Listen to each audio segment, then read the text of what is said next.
Again, my name's Gabe Zollner. Interesting little article on Western Center for Journalism. You want to take a look at it. The title is, "This county had 124% more registered voters than eligible voters, counting dead people and felons."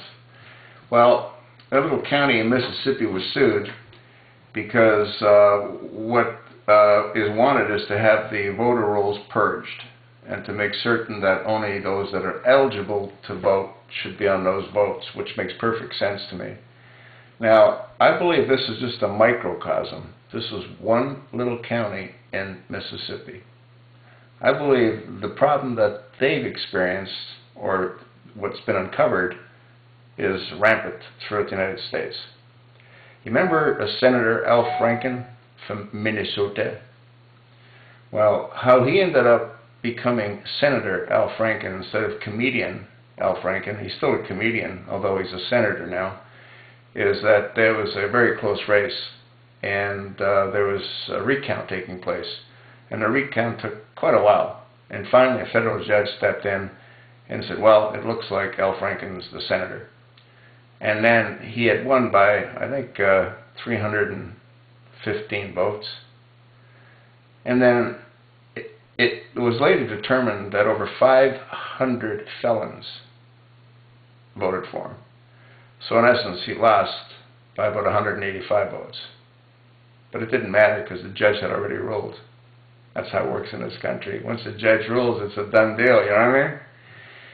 So I got to believe that what happened with Senator Franken and what happened with President Obama when he became president for a second term is due to exactly what's going on in this little county in Mississippi.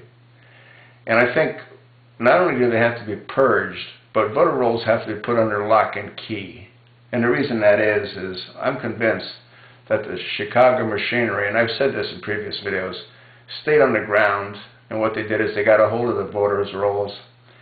They requested millions of absentee ballots, millions of them. And then they would monitor the mails, remove the absentee ballot. The people didn't know they were coming because they didn't ask for them. And then they would fill in the candidates of their choice, which would include senators, congressmen, elected officials, you know, the whole enchilada. And then they would mail them. And what would happen is half the people wouldn't even bother going to vote, so they wouldn't know. And the other half that would go to vote would be told, you can't vote, you already voted. Half of those would say, you know what, have a nice day, and they'd leave. The 25% that's left, they would say, hey, look, I didn't vote, I want to vote. Well, they'd be given a provisional ballot. And provisional ballots don't get counted for 10 days. In other words, their votes don't end up getting counted, period. That's wrong. That's absolutely wrong. You remember as well, there was an aircraft coming from, I guess, Iraq. It had, I don't know how many hundreds of thousands of military personnel's votes. The plane crashed. No one asked for new votes. You know, they just, don't worry about it. Anyway, fraud ran rampant throughout 2012, and it's going to continue unless there are certain policies put into place. One of them, again, would be the voter rolls should be under lock and key. They all need to be purged, and every state should require photo ID.